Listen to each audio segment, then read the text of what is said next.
All right, question number 8, or number 9 rather. This is from Tim Chandler, who says, with extra biblical books such as Enoch or 1st and 2nd Maccabees, just to name some, how do you discern within these books if they're true accounts and if they don't contradict our canon? Thanks. Tim, I would approach them the same way I would approach C.S. Lewis or Josephus. Right? C.S. Lewis would be a modern writer who may be talking about Christianity in different ways. I approach him as scripture over him. When he says things and they seem to agree with the Bible, I accept it. If he says things and they disagree, I reject it. If he says things and they kind of like, they're in that middle space where it's like, it might agree with the Bible, it might not. It's not really clear whether it does or not, then I consider it possible. With, say, Josephus, here's a 1st century historian, right? He's writing around the time of Jesus, of the apostles. And Josephus writes history, and you would read like what Enoch says, like you would anything that Josephus writes. Or like, is that accurate? Is that not accurate? You don't weigh it based upon it being scripture and therefore trustworthy. You weigh it based upon it being everything else. So let me give you some specifics. Enoch, we say Enoch, but Enoch is actually a compilation of multiple different works, some written from very different periods, some written after the time of the New Testament.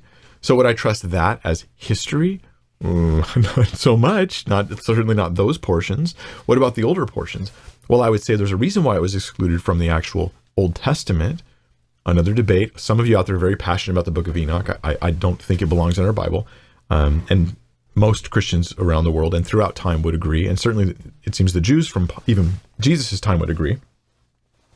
But then you say, well, yeah, but Enoch seems to be referenced in Jude. Well, then Jude may be affirming some fact that is also discussed in Enoch. This doesn't canonize the book, nor does it say that all the other facts there are accurate.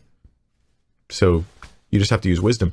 1st and 2nd Maccabees, I would take as relative, super interesting, by the way. This gives you details about this intertestamental period and Antiochus Epiphanes and like the consecration of the temple. We get Hanukkah. We get the Jewish holiday Hanukkah from the events recorded about in those books. Are they 100% reliable? No. Do they have some odd theology things in them? Yeah, they do. But they're also super interesting historically, and they give you a backdrop to some of the events that happen between the testaments. So that's interesting too.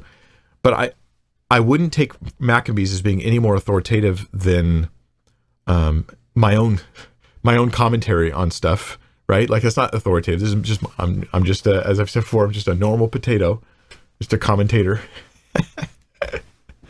Yeah. That's all I should say about that. All right, I'll move on. Yeah, you can take them. Don't attach mysticism, mystical, woo-woo attitudes towards Enoch or 1st and 2nd Maccabees. That's where it goes wrong.